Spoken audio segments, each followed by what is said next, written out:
March 12. புனித Serafina. Italy நாட்டிலுள்ள துஸ்கானியாவில் ஏழ்மையான குடும்பத்தில் கிபி 1238 பிறந்தார் செராஃபினா. ஆண்டவர் இயேசுவிடம் பக்தியோடிருந்த செராஃபினா சிறுவயதில் தன் தந்தையினை இழந்து தாயாரால் வளர்க்கப்பட்டார்.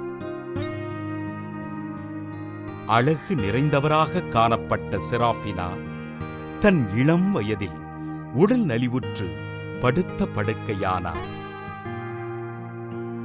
தன் நோயினை ஆண்டவரிடம் அர்ப்பணித்து இவ்வுலகப் பாவங்களுக்காக செபித்த செராஃபினா தன் தாயாரை இழந்து தனிமையானார். படுத்த படுக்கையில் எழ முடியாமல் கிடந்த செராஃபினா தன் தோழியான பெல்டியா உதவியோடு வாழ்ந்து வந்தார். நோயினால் துன்புற்ற போதிலும் மக்களின் பாவங்களுக்காக செபித்த இவருக்கு புனித பெரிய கிரகோரியார் காட்சியளித்து ஆறுதல் கூறி இவரது இறப்பினை முன்னறிவித்தார்.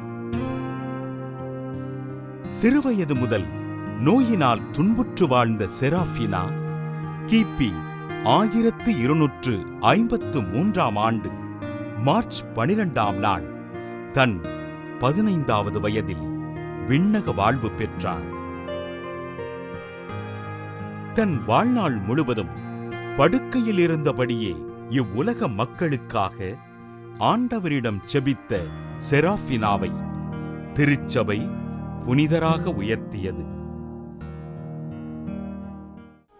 புனித செராஃபினா திருவிழாவினை கொண்டாடுகின்ற நாம் இன்று படுக்கையில் துன்புறுகின்ற குழந்தைகளின் நோய்கள் நீங்கி குணம் பெற வேண்டும் என்று ஆண்டவரிடம் ஜெபிப்போம்.